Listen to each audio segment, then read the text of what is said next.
हजरत इमाम शाफी कहते हैं कि मैंने फकीरों से दो बातें बड़ी पते की सुनी और उन्होंने मुझे बड़ा नफा दिया।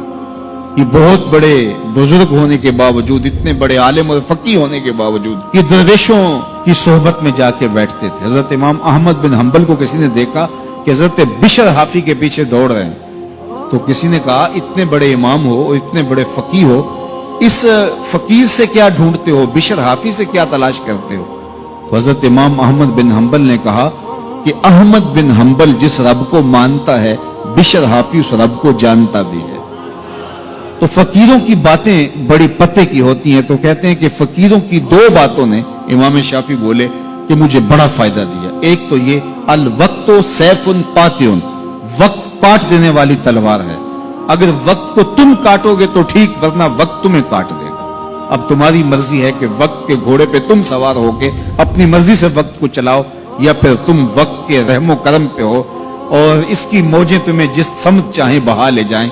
अब तुम्हारा इख्तियार है कि तुम अपना वक्त कैसे गुजारते हो। दूसरी बात जिसने मुझे बड़ा नफा दिया वो ये कि अपने आप को नेकी के कामों में लगा दो, वरना नफ्स तुम्हें बुराई के कामों में मशगूल कर देगा। अपने इर्द गिर्द ताना बाना ऐसा बुन लो, अपने हालात ऐसे बना लो, अपनी दोस्ती ऐसी वजह कर लो कि तुम नेकी के माहौल में रहो, वरना शैतान बुराई के अंदर मुब्तला करने में देर नहीं करेगा और नफ्स तुम्हें जो है वो शर में मुब्तला कर देगा।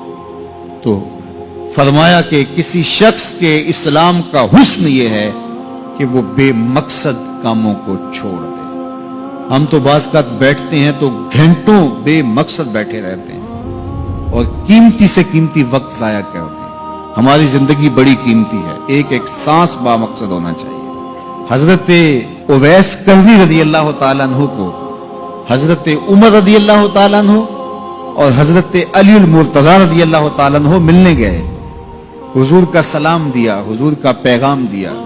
अल्लाह अकबर। तो वैसे करनी तो तड़प गए ना, चश्मान से आंसू हैं और बार बार पूछती हैं मेरे हुजूर के लबों पे मेरा नाम कैसे आया था।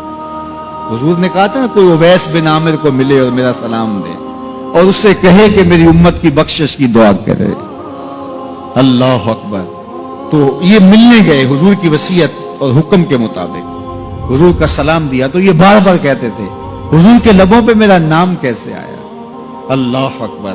तो जब ये तड़प देखी तो कहा इतनी मोहब्बत और इतना प्यार तो हुजूर को मिलने नहीं आए, हुजूर को देखने नहीं आए। तो हजरत उवैस करनी फरमाने लगे तुमने मेरे हुजूर को देखा है?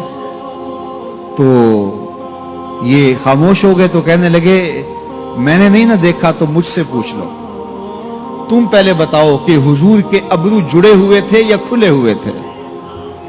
अल्लाह अकबर। तुमने तो हुजूर को देखा है तो जरा बताओ ना। फिर खुद ही फरमाने लगे जिसने नहीं देखा उससे पूछ लो।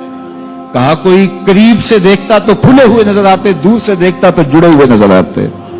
मालूम हुआ कि हुजूर की कुर्बत में ही रहे हैं, अगरचे बज़ाहिर दूर रहे हैं। तो ये इतने जलीलुल कदर सहाबी मिलने गए, कुछ देर बातें की। उसके बाद हजरत उवैस करनी ने हाथ बढ़ा दिए, कहा अच्छा आपने भी आखिरत की तैयारी करनी होगी, मैंने भी करनी, अच्छा हशर को मिलेंगे। अल्लाह अकबर। तो वक्त बहुत कीमती है। किसी के इस्लाम का हुस्न ये है कि वो बेमकसद कामों को तर्क कर दे। इस वीडियो को शेयर जरूर कीजिए, हो सकता है आपके एक शेयर से ये बात किसी के दिल में उतर जाए। जज़ाकल्लाह।